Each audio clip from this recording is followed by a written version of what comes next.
Assalamualaikum warahmatullahi wabarakatuh. Kami dari kelompok 4 akan mempresentasikan hasil kerja kelompok kami.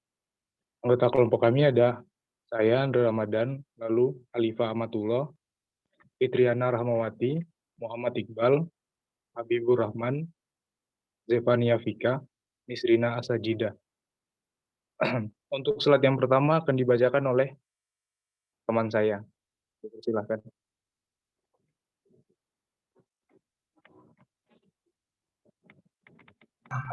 Baiklah, yang pertama itu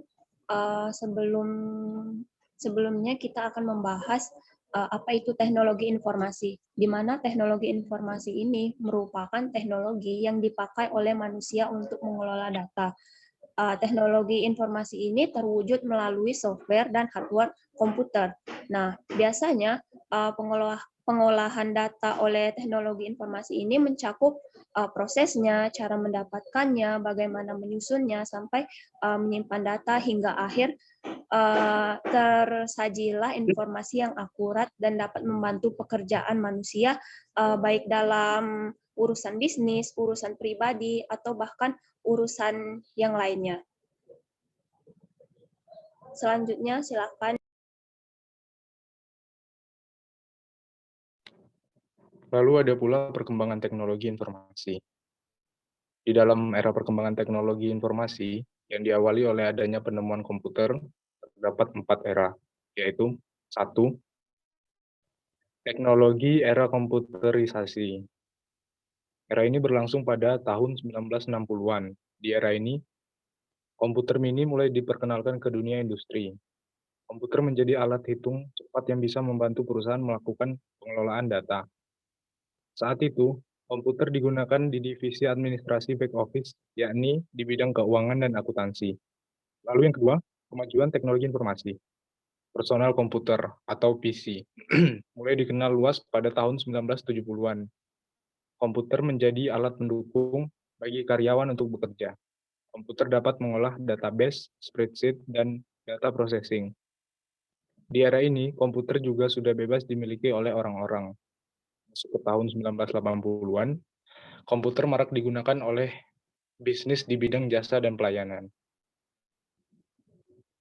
Selanjutnya. Lalu yang ketiga, teknologi era globalisasi informasi. Praktisi teknologi informasi mulai memperkenalkan internet ke dunia industri. Di era ini, perkembangan TI mulai pesat dan tak bisa ditahan. Informasi diakses secara global dalam waktu yang sama. Internet sendiri dipasang menggunakan teknologi seperti LAN, WAN, Global Net, Intranet, Internet, dan Extranet. 4. Kemajuan teknologi perubahan pola pikir. Industri dan bisnis kini dibuat ketergantungan dengan teknologi informasi. Keuntungan dari pesatnya kemajuan TI dimanfaatkan oleh banyak pebisnis untuk menaikkan diri mereka sebagai produsen bagi negara sendiri bahkan negara orang lain. Selanjutnya akan dibacakan oleh teman saya. Baiklah, selanjutnya yaitu pengelompokan jenis teknologi informasi pada perusahaan. Berbicara tentang arsitektur pada teknologi informasi perusahaan, dalam penerapannya TI dikategorikan menjadi beberapa jenis. Antara lain, yang pertama, platform aplikasi TI. Merupakan aplikasi TI pada perusahaan atau organisasi yang menjadi landasan dari berbagai aplikasi yang ada pada perusahaan atau organisasi tersebut. Di antaranya yaitu yang pertama, network management, kedua basis data, yang ketiga sistem operasi dan lain sebagainya. Dan yang kedua, aplikasi TI bersifat dasar. Aplikasi yang bersifat dasar merupakan aplikasi TI yang akan dipakai dalam segala urusan dasar dari sumber daya perusahaan atau organisasi. Misalnya sistem atau aplikasi akuntansi dan keuangan, sistem penggajian, serta yang lain sebagainya yang berkaitan pada sumber daya perusahaan. Next. Lalu yang terakhir, aplikasi TI bersifat spesifik. Suatu aplikasi TI yang cocok dengan kebutuhan yang spesifik pada perusahaan atau organisasi, khususnya yang berhubungan pada proses penciptaan produk atau jasa yang akan ditawarkan seperti aplikasi. Yang pertama properti, kedua akuntansi, ketiga forwarding, dan keempat pergudangan. Akan dilanjutkan oleh teman saya. Baiklah, selanjutnya manfaat teknologi informasi dalam bisnis. 1. Mengurangi biaya produksi. Perusahaan dapat menekan biaya produksi lantaran biaya operasional otomatis berkurang ketika teknologi informasi dimanfaatkan. 2. Mempermudah pemantauan kinerja karyawan. Komunikasi dan pemantauan kinerja karyawan dapat dilakukan dalam satu layar.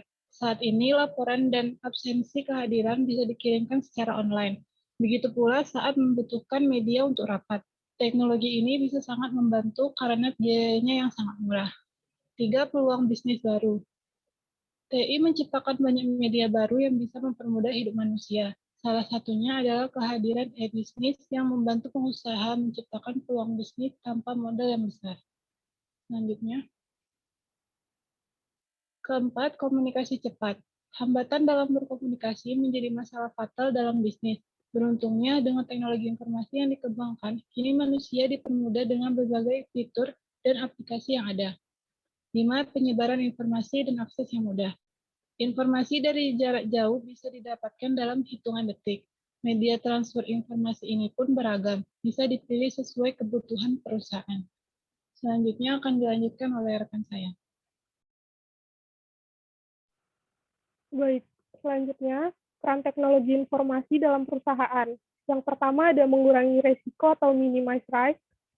Tentu setiap bisnis mempunyai risiko, terutama pada faktor keuangan. Saat ini berbagai jenis aplikasi telah tersedia dalam upaya mengurangi risiko yang seringkali dihadapi pada bisnis seperti forecasting, financial advisory, planning expert, dan sebagainya. Dengan adanya teknologi informasi saat ini, maka hal yang seperti disebutkan di atas akan dapat ditanggulangi. Karena teknologi informasi mampu membantu perusahaan atau organisasi Anda dalam mengurangi risiko yang akan terjadi. Selain itu juga dapat menjadi sarana dalam membantu manajemen pada pengelolaan risiko yang sedang dihadapi. Yang kedua, ada mengurangi biaya-biaya atau reduce cost, yaitu sebagai katalisator pada perusahaan. IT juga dapat digunakan sebagai pengurangan biaya operasional perusahaan yang pada akhirnya berdampak pada profitabilitas perusahaan. Berkaitan dengan hal ini, terdapat 4 cara yang akan ditawarkan TI dalam mengurangi biaya kegiatan operasional, yaitu yang pertama reduce cost, yang kedua eliminasi proses, yang ketiga ada add value, dan yang keempat ada create new reality. Selanjutnya akan dilanjutkan oleh teman saya. Selanjutnya, contoh penerapan teknologi informasi dalam bisnis. Yang pertama ada sistem otomatisasi. Semua sistem yang tadinya bersifat manual pada perusahaan atau organisasi tersebut berubah menjadi otomatis sehingga dapat mengurangi biaya untuk tenaga kerjanya dan lain-lain. Yang kedua ada efisiensi. Waktu pengerjaan dapat lebih cepat setelah menerapkan TI. Karena dengan penerapan TI dapat mempersingkat rantai birokrasi. Misalnya, yang awalnya selesai dalam 1 minggu, namun dengan menggunakan teknologi informasi dan komunikasi, dapat diselesaikan hanya dengan 1 hari. Next. Yang ketiga, pengambilan keputusan akan menjadi lebih cepat. Hal ini disebabkan dengan adanya TI dan komunikasi, maka data yang diperlukan akan cepat diperoleh. Yang keempat, penghematan biaya promosi. Dengan adanya teknologi informasi, aktivitas promosi dapat dilakukan melalui online. Selain itu, para konsumen juga akan dapat melihat profil perusahaan atau organisasi dari mana saja di seluruh dunia. Baiklah, selanjutnya akan disampaikan oleh teman saya. Baik, selanjutnya saya akan menjelaskan dampak positif dan negatif teknologi informasi pada bisnis. Yang pertama itu ada dampak positif, yaitu yang pertama mempermudah pemasaran produk. Maksudnya jelas bahwa kehadiran teknologi sangat berdampak pada pemasaran produk. Dengan teknologi, pemasar dapat memiliki jangkauan pasar yang lebih luas, bahkan terlebih lagi karena sudah adanya namanya sistem e-commerce, maka pemasarannya pun dapat dilakukan secara online sehingga produsen maupun konsumen mendapat kemudahan. Yang kedua, mempermudah mendapatkan sumber produk. Dengan sumber informasi yang akurat, perusahaan akan bergerak lebih sigap dan mendahului perusahaan saingan untuk menemukan agen-agen yang siap memenuhi bahan baku yang terbaik asalnya, agar produk yang didapatkan pun nanti akan berkualitas. Yang ketiga, memudahkan operasional perusahaan, yaitu dengan menerapkan teknologi berupa mesin yang canggih, maka kualitas produk yang dihasilkan saat operasional nanti akan lebih tinggi dengan waktu yang lebih singkat. Yang keempat, peluang bisnis dalam mencapai hasil optimal pun akan lebih realistis dengan adanya dampak dari teknologi. Yang kedua ada dampak negatif.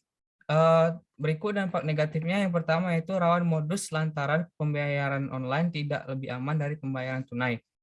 Hal ini karena banyak terjadi kasus penipuan juga terjadi akibat transaksi online seperti penggunaan rekening palsu, permintaan data privasi yang tidak perlu, permintaan uang muka yang untuk kepentingan modus. Lalu yang kedua, ketergantungan pada listrik dan jaringan internet sehingga waktu-waktu tertentu yang mungkin tidak bisa diprediksi akan ada hambatan.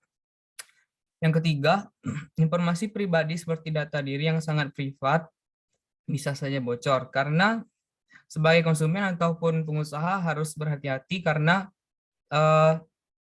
data yang sudah bocor akan tersebar dan sulit untuk dihapus karena sudah menjadi jejak digital. Yang keempat, dampak negatif terakhir adalah menjadi ladang modus baru bagi penjahat atau penipu. Tak terhitung kasus penipuan di tengah pesatnya perkembangan teknologi saat ini. Misalnya seperti kasus afiliator yang sempat heboh beberapa hari yang lalu ada kasus pinjaman online dan investasi bodong dan lain sebagainya. Itu saja yang dapat saya jelaskan. Saya kembalikan kepada moderator. Demikian hasil kerja kelompok kami. Lebih dan kurang kami mohon maaf, kepada Allah kami mohon ampun. Wassalamualaikum warahmatullahi wabarakatuh. Terima kasih.